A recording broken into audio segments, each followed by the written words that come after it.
Crunchy goodness for hunger on the go.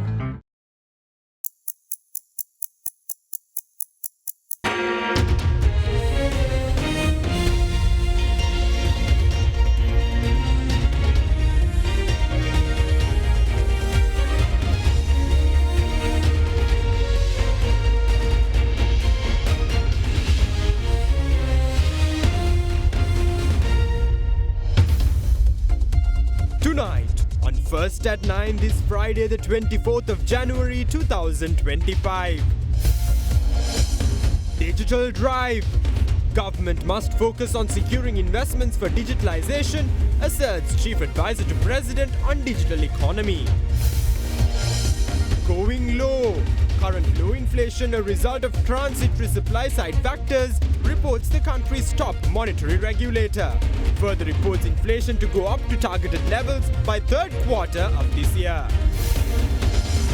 Wishful vows will transform the Bureau of Foreign Employment into an efficient institution, vows the Foreign Minister. Further vows support for Sri Lankan expatriates through the Bureau. Made in Sri Lanka. All authorities related to entrepreneurship to be united under a common goal. Government to introduce a concession and loan scheme for Sri Lankan certified businesses. Chilo Dairy, Sri Lankawama Kiren Perata. Obe Vishwasi Dinu Sensorain, then Langamati Pharmacy in Labagata Hacker. Kanta Parisankaragato? Happy Parisan! Asian Paints Causeway Aquasafe Vesat Mattu Together Disney. This is Derana First at 9. Live from Studio 24 in Colombo. Good evening and welcome to Derana First at 9. I'm Aditya Singh joining you live with the latest in Sri Lanka and around the world. Brought to you by the only Sri Lanka media network to rise to the pinnacle across all media platforms, recognized as the best by every survey and beloved by the people. Now in your top story tonight, Minister of Foreign Affairs, Foreign Employment and Tourism, Vijitha Herath assures that the government will transform the Bureau of Foreign Employment into an efficient institution free of corruption, which will support Sri Lankan expatriate workers in bringing in foreign revenue to the island.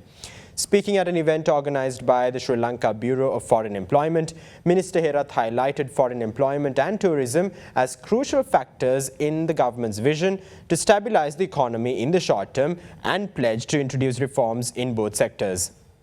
The initial phase of the program to provide employment opportunities for Sri Lanka's youth in Japan, implemented by the Sri Lanka Bureau of Foreign Employment, was launched today at the Bureau's auditorium. The program is being implemented with the support of IM Japan and the Department of Samurdhi Development. අද සමෘද්ධි සහනාධාර ලැබපු එවැගේම අස්වැසුම සහනාධාර ලැබුණ පවුල්වල දුවදරුවන්ට Today, foreign employment opportunities are being granted to children of families that used to receive Samurdhi benefits and are now receiving Aswasuma benefits. Why are we as a country in need of welfare programs? If we had a strong economy, this wouldn't have been the case. However, incorrect policy decisions have led us to this point. We must move towards a manufacturing economy if we are to truly develop this country. Then we will no longer need welfare programs. People will be able to engage in professions on their own and earn an income. That is our goal, not to continue the welfare system forever. To develop the country in the long run, we need short, medium and long-term plans. This is the beginning of such a program. However, in the interim, we need initiatives to manage the economy. Foreign employment and tourism are two sectors through which we can earn foreign reserves in the short term.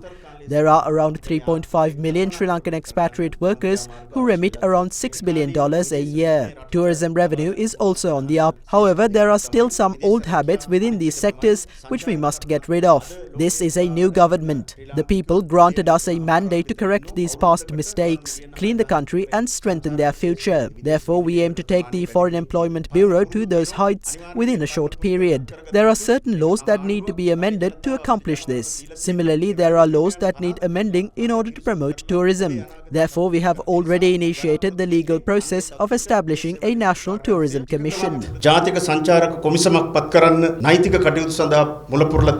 The minister also commented on a recent incident which occurred at a tourist hotel in Galle. The police has stopped the music because of this new president decided that no places are allowed to put loud music after 10 p.m. This is going to absolutely ruin the tourism industry in Sri Lanka. පෙරේද රාත්‍රියේත් ගාල්ලේ hotel පරිසරයකදී විදේශ සංචාරකයෝ ගොඩක් 2 days ago, at a tourist hotel in Galle, police had ordered that the sound system be turned off after 10 p.m. Foreigners as well as misinformed locals were blaming the new government, claiming that it was us who ordered sound systems be turned off after 10 p.m. This is completely false. The reason for this is a Supreme Court order that was issued years ago. It is not something we did. These laws are an obstacle to promote tourism. Therefore, we will amend them and allow tourists to better enjoy themselves. අපි බලාපොරොත්තු වෙනවා ඒ තීන්දුව සංශෝධනය කරගෙන සංචාරකයන්ට නිදහසේ විනෝදකාමී ජීවිතය ගත කරන්න යම් ඉඩ ප්‍රස්තාවක් සලසන්න. Now, India's Adani Group has denied reports claiming of a cancellation of its $440 million power purchase deal with Sri Lanka. The company called the reports false and misleading. Adani Group said this in response to a report by India's Economic Times, which claimed that the Sri Lankan government had revoked Adani's 484-megawatt wind power projects in Mannar and Punareen. A spokesperson for the Adani Group emphasized that these reports were inaccurate, clarifying that the project had not been cancelled. The spokesperson also noted that the recent decision by Sri Lanka's new government to reassess the tariff approved in May 2024 is part of a standard review process aimed at ensuring the terms align with the country's current priorities and energy policies. The spokesperson reaffirmed Adani's commitment to investing $1 billion in Sri Lanka's green energy sector, contributing to both renewable energy development and economic growth.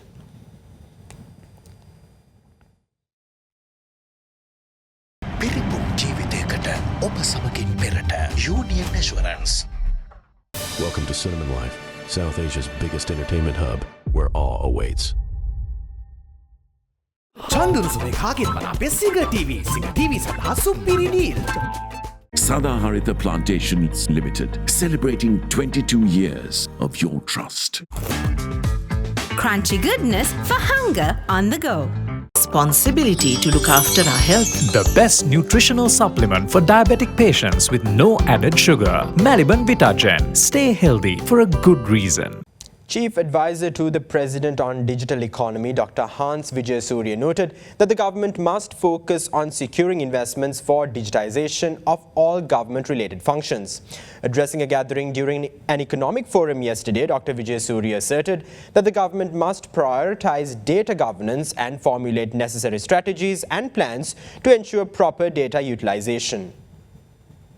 The second day of the Economic Forum, dubbed Ignite Growth Conference Pathways for Sustainable Economic Growth, organised by the Advocata Institute, was held at the BMICH yesterday.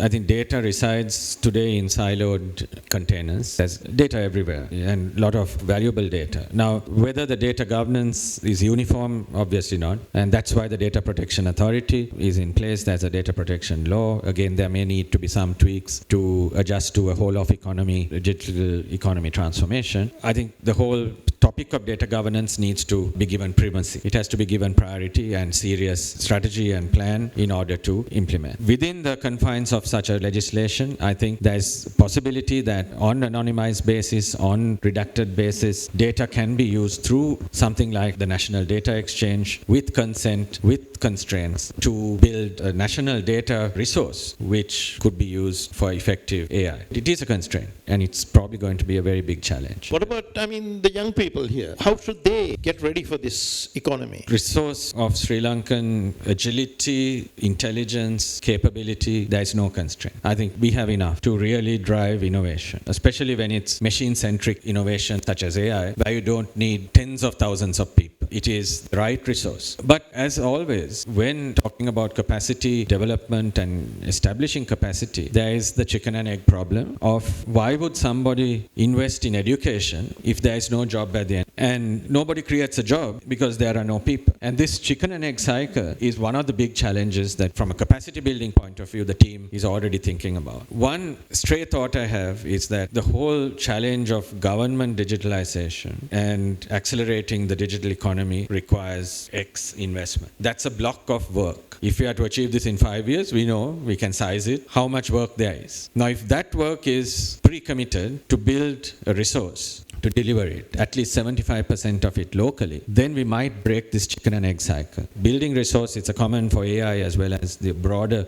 digital industry. Minister of Industry and Entrepreneurship Development Sunil Handunethi emphasizes on the need to establish the Made in Sri Lanka brand as a leader in the global market. The minister made this statement during a ceremony to award Made in Sri Lanka certificates to 45 entrepreneurs. Addressing the same gathering, Deputy Minister of Industry and Entrepreneurship Development Chaturanga Abesinghe claimed that the government will facilitate low-interest loan schemes for businessmen with the Made in Sri Lanka certification. A ceremony to award Made in Sri Lanka certificates to several outstanding entrepreneurs was held at BMICH today. During the ceremony, the Made in Sri Lanka logo was awarded to 45 entrepreneurs, marking a significant milestone in their respective journeys towards excellence and recognition in the market. ප්‍රශ්නේ තියෙන්නේ අපේ රටේ ඉන්නේ ව්‍යවසායකයෝද ව්‍යාපාරිකයෝද කියන. Does Sri Lanka have entrepreneurs or businessmen? Our ministry focuses on industries and entrepreneurial development.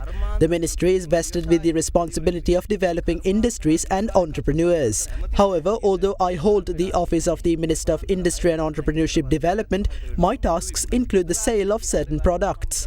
I am currently fulfilling responsibilities of a salesman. Firstly, we must transform businessmen into entrepreneurs. The Made in Sri Lanka brand belongs to everyone. However, our brand must stand out in contrast to other products and services marketed from all across the world.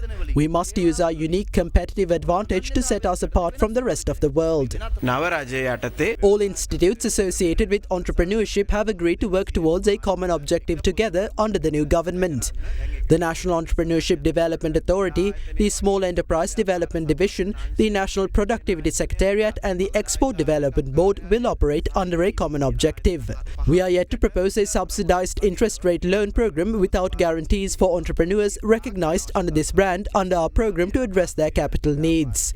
We would have been listed among countries like South Korea and Vietnam had we focused on scientific development of industries and scientific market regulation. Unfortunately, we had not been making decisions regarding the market based on relevant data. We must focus on determining values of a service or product in line with the global market in order to formulate plans for businesses spanning 5 years.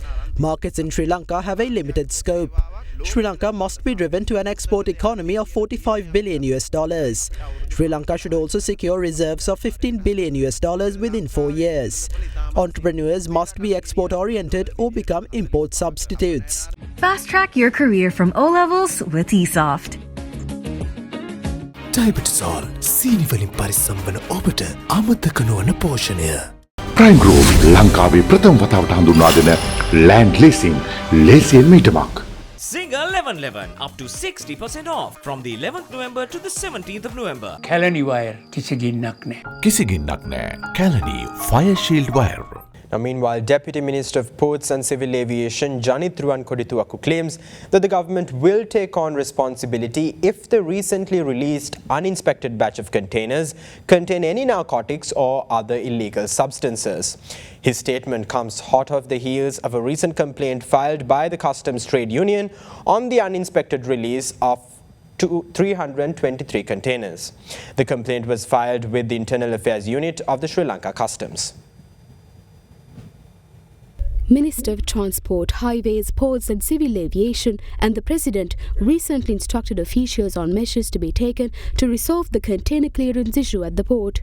Against such a backdrop, representatives of the Customs Trade Union Alliance filed a complaint today, requesting an investigation regarding reports that nearly 30 ships had diverted due to the ongoing congestion at the port premises. Harbour Master Office එකෙන් සහ ඒ අදාළ terminal වලින් අපි විමසීම් කරන්නට යෙදුනා. We inquired from the respective offices and terminals regarding the diverted ships and they clearly informed us that such a diversion never happened. Therefore, we request a proper and fair investigation on the purported diversion of 30 ships. Container 323ක් සම්බන්ධයෙන් ඔබතුමාලා අනාවරණයක් සිදු කළා. ඔබතුමාලා ඒ සම්බන්ධයෙන් පැමිණිල්ලක් කළාද? We presented a written complaint to the Internal Affairs Unit of the Sri Lanka Customs regarding that particular matter. Along with that complaint, we annexed all relevant details of the 223 containers released as such. Meanwhile, media spokesperson for Sri Lanka Customs and the Deputy Minister of Ports and Civil Aviation responded to these allegations. Last July, the senior management of Customs took the decision to set up a committee of senior officials to decide on inspecting containers which were previously shortlisted to be released sans an inspection. Accordingly, this committee began its deliberations in July last year. Before the release of those 323 containers, around 1,000 containers had been released without inspection, which helped minimize the congestion at the port. This committee operated under my supervision, and I can assure you that the committee was not corrupt. This particular process was initiated under specific guidelines. The release of the 300-odd containers in question was done under the authority of a 3-member committee.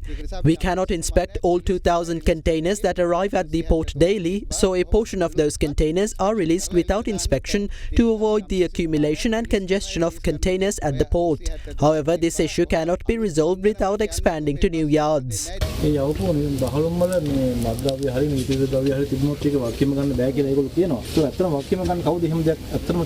In that case, the government will have to bear the responsibility. However, no proof has been tendered in that regard.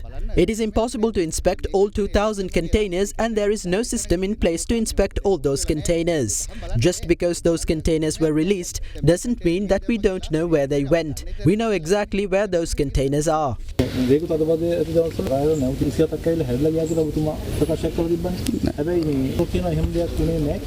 There are two ways through which ships are diverted. Once a ship has entered the country's territorial waters, it might reroute after anchoring if it cannot berth anywhere.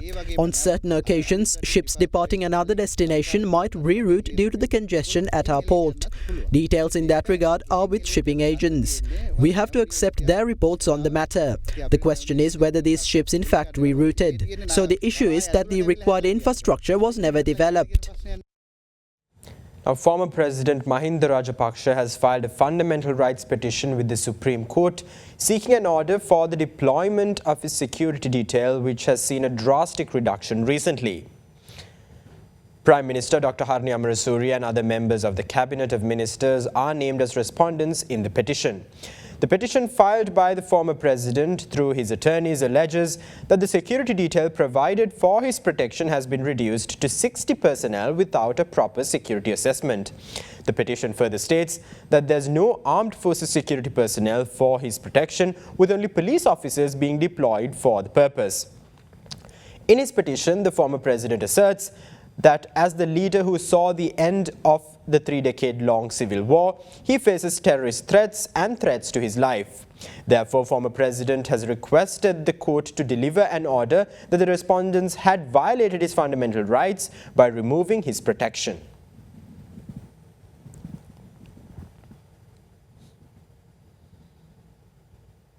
Now in other news, National People's Power Hambantota District MP Aravinda Senarath has been appointed the new chairman of the Committee on Public Accounts.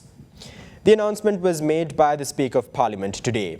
According to the Parliamentary Communications Unit, MP Senarath was elected during the inaugural meeting of the committee, which convened today for the first session of the 10th Parliament. Addressing the committee, the new chairman emphasized the importance of collective commitment from all members while assuring that the committee would not hesitate to make bold and accurate decisions to meet public expectations. Today's appointment came despite an earlier statement by the leader of the House, Bimal Ratnayaka, indicating that the position of chairman of COPA would be appointed from the opposition.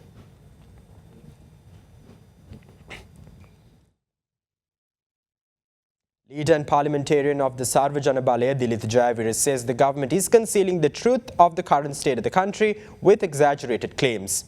Meanwhile, Vice Chairman of Sarvajana Balaya, Professor Channa Jayasumana, called on the government to present solutions for the issues faced by the country instead of blaming others.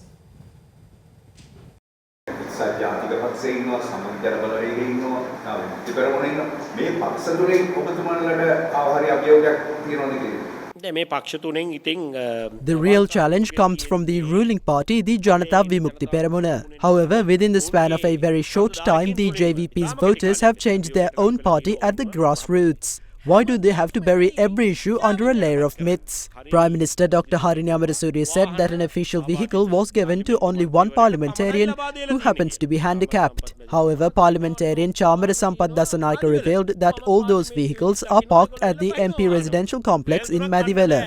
I have personally witnessed how some MPs use official vehicles. Even if you buy all 3 meals of the day from a cheap restaurant, you will only be able to buy those 3 meals at 2,000 rupees. According to parliamentarian Bimal Ratnayake, it is cost reflective. The cost of the 3 meals will be marked at 2,000 rupees. However, that price will not be enough to cover the cost. I have seen that buffet. My suggestion is that a proper valuation must be done. They can't mislead citizens. The truth has been concealed under exaggerations of the corruption allegedly committed by the Rajapaksas. The Uganda money fable is another example. Just spare a moment to think about the incumbent government. If they are transferring all their salaries and benefits to a central fund, that fund would comprise billions of rupees. Will that fund be subject to tax? Has the ruling party ever paid tax? Does this party have a tax file? How much have they paid taxes? වරාය පෝලිම, හාල් පෝලිම, ලුණු පෝලිම, පොල් පෝලිම, passport පෝලිම. ඉතින් මේ ඔක්කොම පෝලින්නේ. දැන් මෙතුමා බලයට එනවා කිව්වේ පෝලින් නැති කරන්නනේ. මොන විහිළුවක්ද? මේක ආණ්ඩුවක්ද සියඹල ආණ්ඩුවක්ද කියන එක තමයි එතකොට අපිට අහන්න වෙන්නේ. දැන්වත් අපි ඉල්ලා සිටිනවාද කියලා ජනාධිපතිතුමන් ඇතුළු මේ රජයෙන් We request the government to reveal their plans at least now. We want to know how they will address the issues pertaining to essential items, the congestion at the port and the issues related to passports. What is the government's plan in this regard? Can the government guarantee that the price of a kilo of rice would not reach 300 rupees per kilo by April this year? Who will take on the responsibility of inflation in essential commodities such as coconuts? Instead of talking about food waste, they must offer solutions. We are disappointed about the government's handling of affairs and their lack of a proper plan. The country wanders aimlessly like a kite with no string. With that, here's a look at the latest thoughts shared in the political arena. They don't know what to say or do. One minister asserts that coconuts are being used unnecessarily. I have no idea what's happening to them. An NPP MP by the name of Lakmali Hemachandra has claimed online that the SJB and the gas cylinder created the shortage of coconut in the market. It is clear that they are mentally unwell.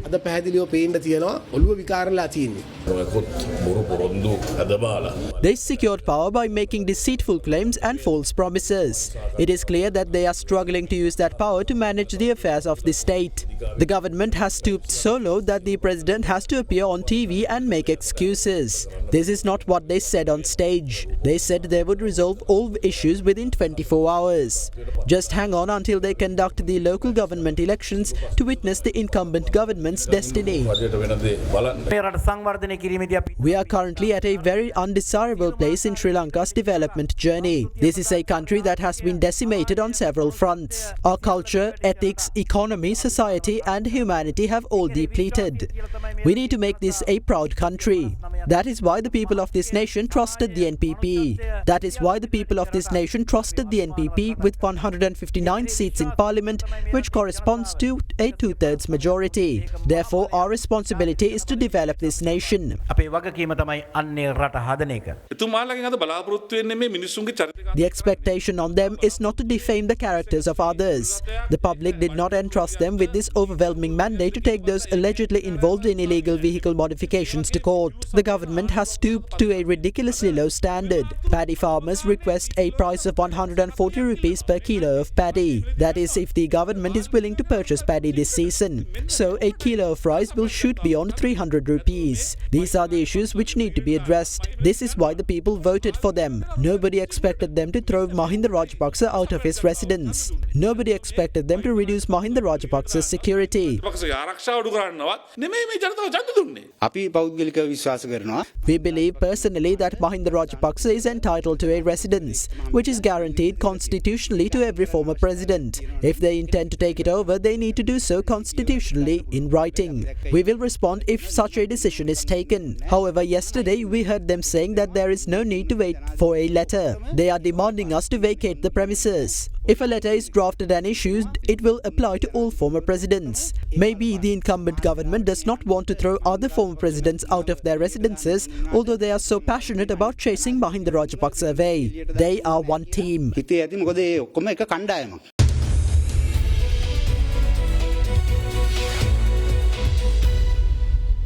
Welcome back. Now on your business news, the central bank says Sri Lanka's current low inflation is due to transitory supply side factors, including reductions in energy and transport prices and the moderation of food prices. Inflation was 1.4% in the second quarter of 2024 and 0.8% in the third quarter, below the 3% lower threshold of the target range. Releasing a report on the lower than expected inflation, CBSL said it anticipates inflation to go up to the target level of 5% by the third quarter of this year.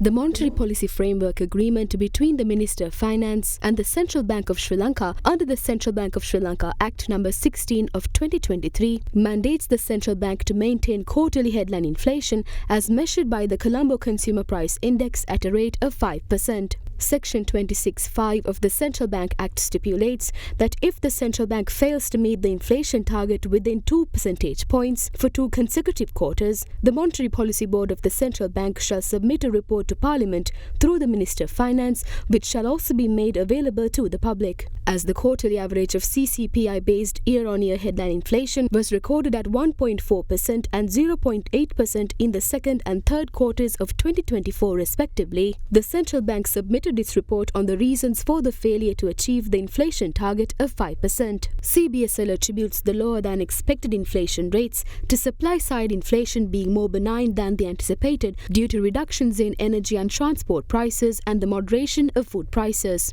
Meanwhile, the appreciation of the Sri Lanka rupee in 2024 also helped ease inflationary pressures. The central bank added that inflation trends in 2024 deviated from its projections due to an unexpected sharp drop in energy and transport-related inflation, while the impact of the value-added tax amendments also remained muted. Against this backdrop, CBSL has taken several remedial measures to correct the inflation rate and bring it up to the target level. The bank said it is prioritizing demand-side pressures while monitoring supply shocks for potential spillovers, adding that it may act if supply-side shocks significantly influence inflation expectations or lead to persistent changes in the inflation outlook. Furthermore, the central bank commenced an accommodative monetary policy stance in June 2023, and from then until July 2024, policy interest rates have been reduced by 7.25 percentage points in total, leading to a substantial decline in market interest rates.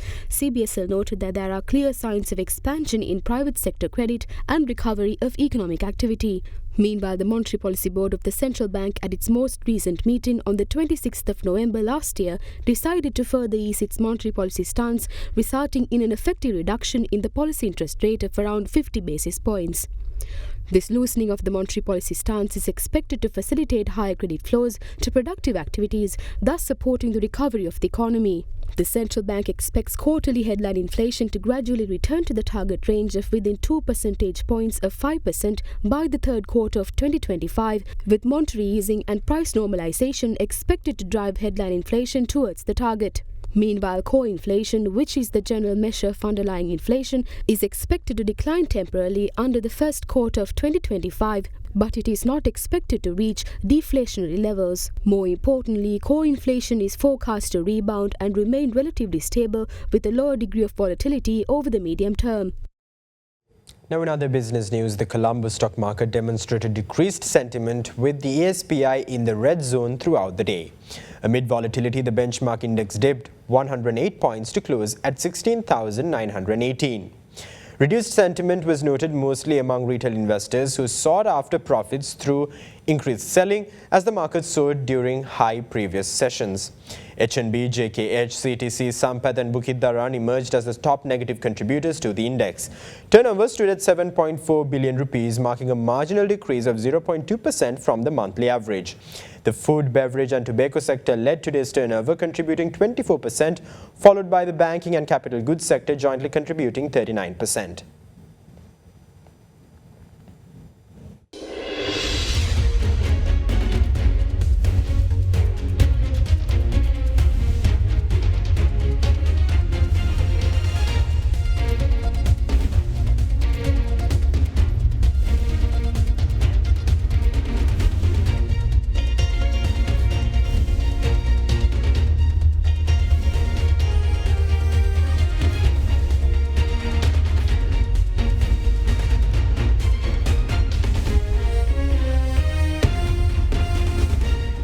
That's all the news we have for you tonight. For further updates, stay in touch with Ada Derana, the nation's most trusted news source. Thank you. Have a great night.